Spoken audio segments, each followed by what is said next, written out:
Hey, what is up everybody? This is Paul, and what I want to do in this video is give, I guess, a sketch of a response to Majesty of Reason or Joe Schmid's videos on Hilbert's Hotel, and it kind of implies the Kalam on basically whether or not infinity has absurd consequences, whether it can be actualized, these sorts of things.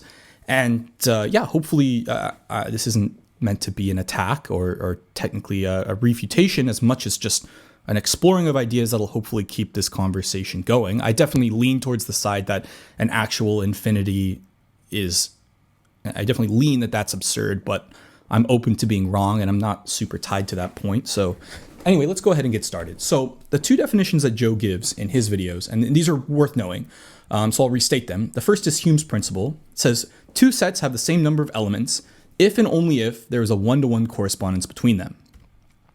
And then, so this is basically the idea that if you took a set A and it has a bunch of elements, and you take a set B that has another set of elements, you can sort of pair one element of A and one element of B. You take them out of the set and you put them together. You take an element and then you take the next element and the next element and you pair them up. And if you keep doing this so that there are none left over in A or B, if you do this iteratively such that the two are the empty sets, basically there won't be any left over in one or the other. Whereas if there is some left over, you would expect the set with the ones left over to have more elements. And the way I've done it would only work, of course, for finite sets. But the idea is basically if you can put them into one-to-one correspondence or map them from one to the other, they have the same number of elements.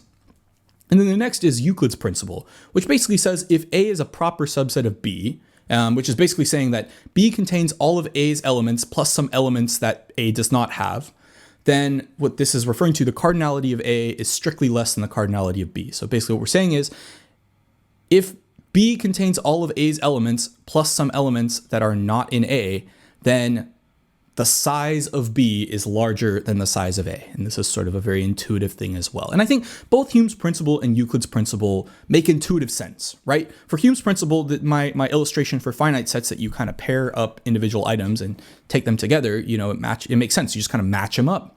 And then Euclid's principle makes sense too. It's like this idea that something that has more stuff is larger. I mean, that's kind of the idea as well. And we can take these two principles and we can structure them into an argument that I think will shed some light on what this debate is. So the argument goes like this. Premise one says that actual sets, or sets that can be realized, obey both Euclid's principle and Hume's principle. Premise two says infinite sets obey Hume's principle but do not obey Euclid's principle. So this is where all of Cantor's diagonalization comes into play, right? Because what Cantor says is you can take all the natural numbers, so all the positive number integers like 0, 1, 2, 3, 4, 5, etc., and you can put them in a one-to-one correspondence with all the integers, period. So that's like -1, -2, -3, all the negative numbers, 0, 1, 2, plus all the positive numbers. So the natural numbers are a proper subset of the integers, and yet you can put the natural numbers into a one-to-one correspondence with the integers, which for anybody who takes analysis or whatever, when you first come up with this, it is bizarre. And the whole thing about Hilbert's Hotel and all this stuff, I mean, it is really, I'm trying to get back in the headspace back when I think I was first exposed to this when I was taking Calc 2, and just get in the headspace of like how weird these things are, like how weird, how strange. Because, intuitively we think that if one set has all the elements, it should be larger and you shouldn't be able to put them in a line. But the reason you could do this is because of the way you can arrange them, basically.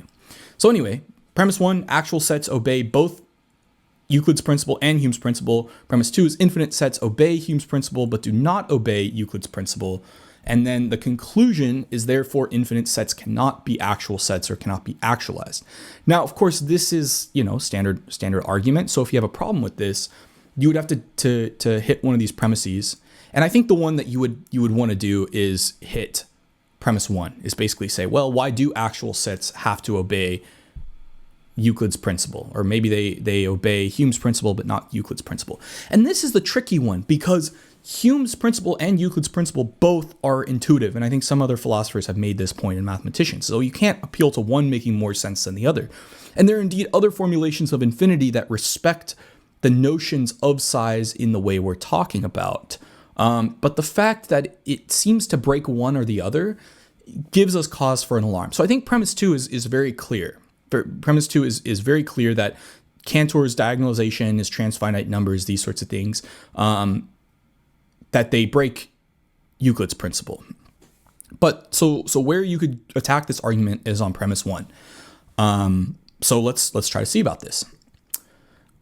So obviously finite sets both obey Euclid's principle and Hume's principle. This is what I was saying. We have a process for constructing them, which is pretty much what we do in math all the time. You could do things iteratively and then you can kind of prove it by induction or something like that.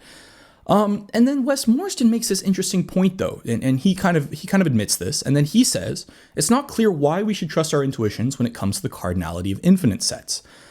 I agree.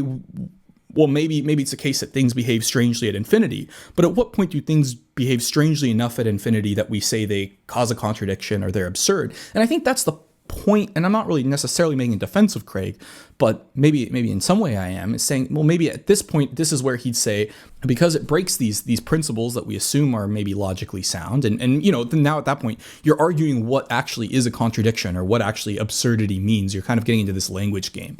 But Wes Morriston does have a point, right? Like maybe it's the case that infinities can exist, they just don't behave the way we expect them to. And I would to that I would respond, sure, but why? That's a fair thing to say, but that doesn't necessarily assume that they exist. I mean, why would we assume that they exist? And one argument you could give, and I'm not, like I said, I'm not super strong about this, but I said you could have reasons to doubt their possibility, or that they do exist. For instance, there are a finite number of elementary particles in the universe. Each of us experience finite time, etc. I think if you're a naturalist, you're probably going to doubt the actualizability of any infinite. But if you're not a naturalist, I guess you're open to them potentially existing or them actually existing, and that's kind of its own thing. But I think this is an interesting objection because you could take this even further and say, well, why not also just imagine that infinities exist and they break logic itself, or they create contradictions, but then they exist, And this isn't meant to be a straw man, but I'm just wondering, like, why?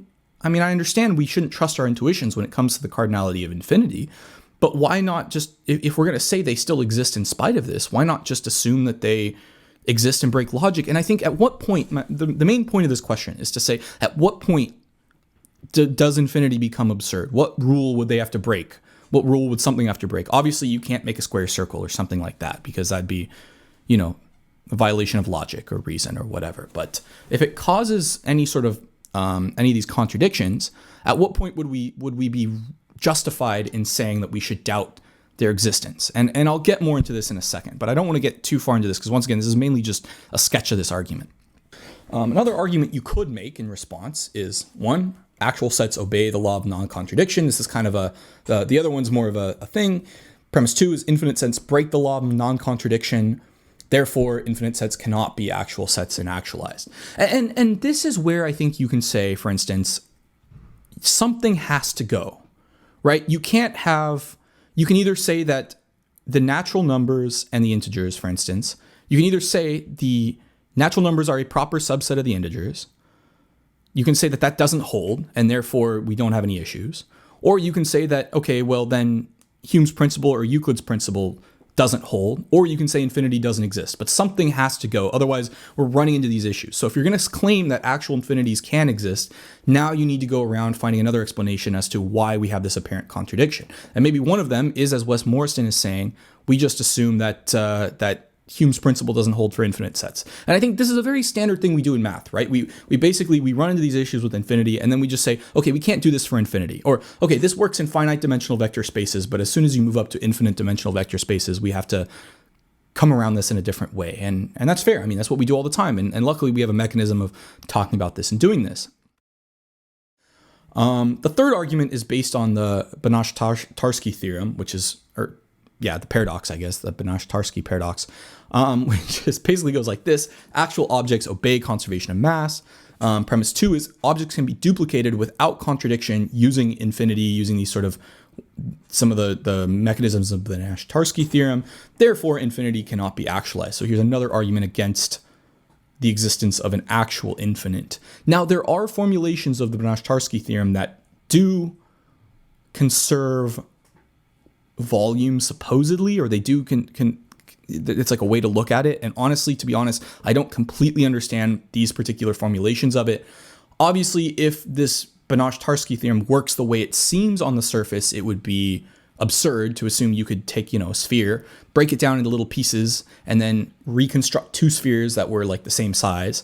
Part of the problem of the BANACH-TARSKI theorem and the way that it was formulated is you can't calculate the volume of the infinitesimals that you're using. So there is like a technicality here, but on the surface at least, or intuitively, it definitely seems like you're getting something from nothing, which would assume that if that's actually the case of what's going on, then you couldn't do this in reality, or you could just argue, the other way you could do is just bite the bullet and say, well, I guess, weird things happen in reality and it's possible that this happens. But I think what a lot of this comes down to is maybe it's possible that an actual infinite exists, but is it really like a plausible thing? Is it really like why, what reasons do we have to admit that a possible infinite could exist? I don't know if any of these are necessarily like knockdown arguments against the existence of an actual infinite. They're just arguments. I think Hilbert Hotel is supposed to be an illustration or an argument against it. It's not supposed to be some sort of logical, therefore, infinity can't exist and that's the end of the story. It's just more like, here's some evidence of what would happen if we would allow infinities in this particular way. There are a few more paradoxes I want to talk about that deal with infinity. And I want to say too, a lot of these paradoxes are different than issues you get with infinitesimals, because with infinitesimals, you get these, if you've ever read Rudin or like an analysis book, they have this formulation of things. And I think infinity, when it comes to really small quantities, like with calculus and things, it ends up, I think it's a little bit more intuitive than the issues you get with really big numbers, although there are some of those issues as well. One of them is that 0.9 repeating is equal to 1, even though there's some part of us that I think wants to say, no, there's some slight difference, they're different numbers, but really in reality, you can say they're equal to 1. There's some joke that 1 equals 2 for sufficiently large values of 1, things like that that happen. Another one is the BANACH-TARSKI paradox, which we just talked about. The next is Gabriel's horn, which has infinite surface area but finite volume. It's a really weird thing. It's a shape that you can't paint it, but you could fill it with paint. That's one way to explain it. I'll never forget this. I was sitting in freshman multivariable calculus, and we were learning about Gabriel's horn. And you're just like, what the heck is this thing? Like, this is the most bizarre thing. The rearrangement theorems. It's like, have you ever seen that proof where you sum up all the natural numbers and you can get them to equal -1/12? You can do these sorts of things, an infinite series, a divergent series. Once again, this has to do with you're running into infinity because you have this growing set of numbers. Things get really big and you kind of get these weird things. And then, other philosophical things like supertasks, the Thomson-Lamp paradox, Hyper-Webster, which I think is part of the foundation of the BANACH-TARSKI theorem. But these are all things you can look at. But these are all other paradoxes that deal with infinity that start running into these issues, that some of the issues we've talked about, and some of them are just fun. I mean, just look at them. They're kind of goofy and fun and interesting to learn about how they work. So definitely check them out. The point is, there are a lot of paradoxes that come about or that seem to cause contradictions with infinity. And honestly, the easiest thing to do is just to give up infinity, is just to say, we can resolve pretty much all of these paradoxes by saying, oh, infinity is this useful object, but it can't be actualized. And it gives us an out. Now, maybe you can argue that's a cheap out or that's a cop out or whatever, but I think it works. And this is kind of the point David Hilbert makes. He says, the infinite is nowhere to be found in reality. It neither exists in nature nor provides a legitimate basis for rational thought. The role that remains for the infinite is to play is solely that of an idea. Now, I may disagree with David Hilbert that maybe there are some rational thought that can be done about infinity. I think you can reason about infinity in a certain way. But arguing that it's just this kind of this idea that just can't be actualized, but it has some useful properties, I think that's an interesting route to take. And that's simply the one that a lot of my fellow engineers take. And really, I'll say this too, in all the mathematics that I've seen, infinity is basically defined as a limit to get close enough to solve problems. And that's why we have our modern, epsilon delta formation of things, these sorts of things where you use infinity as a limit to solve problems, and you don't get into these thorny ontological issues. Same thing as like a delta function, right? You can define these functions that integrate to one, even though they have, it's like you take the integral over a single point, and that's supposed to be 0, but here you can define this point as a limit process, and you end up getting something. And we use this all the time. I mean, we do this all the time because it's useful, even if there's no way in reality. I mean, no one would argue, oh, you can just, yeah, this is a delta function. You basically say this is close to a delta function, that the delta function is a useful approximation. And the mathematicians, they hate us for using these delta functions, but hey, they help us solve problems. So, that's just how it works, and other things too, hyperreals, surreals, these sorts of things where you get this idea of closeness or close enough. Or the other thing you could do is just accept the absurdities, bite the bullet, or maybe go in Girl's direction and sort of say there could be contradictions, we don't know.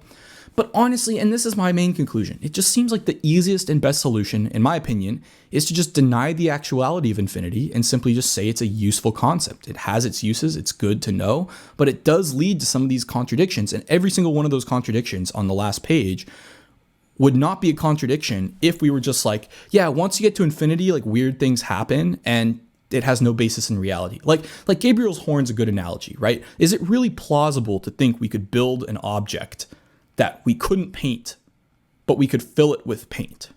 And I think that the real answer to this, to get around the law of the excluded middle in all these cases is just say, hey, you know what? All this evidence, all the problems that we're coming to, or a lot of these problems are just with infinity as a concept needing to exist. And if we just instead treat infinity as this useful thing and we can still reason about it, then it'll help us get to where we want to go. And I think, in a similar way, you can argue about numbers as well. Some people argue, okay, numbers exist in this Platonic sense. Other people argue, no, numbers don't exist. They're just kind of this language we've designed to sort of talk about nature, these sorts of things. But at the end of the day, I don't want to say, does it really matter? But part of me wants to say, does it really matter whether or not numbers exist? They still help us get to where we want to go. And furthermore, how do we know? Like, how could we know if, for instance, an actual infinity exists? I mean, I think this is one of those things that we have no way of actually knowing, given our finite minds existing in finite time, that there seem to be a finite number of elementary particles in the universe and these sorts of things, that we would ever even come to know infinity, that infinity could exist even if it did exist, even if we can do some sort of reasoning about it. And that's not to be a cop-out, but it's just to kind of say, my whole thing is that infinity does lead to these paradoxes, and to me, it seems the best solution is just say, yeah, it can't be realized, and then that kind of keeps you from having to work out the other issues with all of these cases. The common denominator of all these cases is infinity, right? It's not like, okay, well, the axioms of mathematics, here, the axioms of logic. I mean, you could go in these different directions, but most of the time, these paradoxes come around when infinity is actualized, and that's why I think most of us in mathematics, we're taught to be very, very careful when dealing with infinite things, to say that infinite things behave so differently. And then at that point, I think you can just say, well, maybe they behave differently because they don't exist or they can't exist. But once again, I think I do kind of want to defend Craig's point that from a sort of pragmatic standpoint, it seems a little ridiculous that infinities do exist, I guess would be the point. Even if we can conceive of the idea of them. Anyway, hope you found this video helpful. I'm curious, Joe, if you're watching this, thank you. And I'm curious if you have any response or anything like that. Yeah, yeah, we're having fun. We're having fun. That's why I'm doing this. I just enjoy talking about infinity. This really has nothing to do with Christianity per se. I guess you could say it's related to the Kalam argument to a certain extent. But I mean, I don't know. Like I said, I'm pretty agnostic, but I don't know. It's my channel. I can talk about what I want to, and I felt like talking about infinity today. Anyway, thanks for watching. I'll see you in the next video.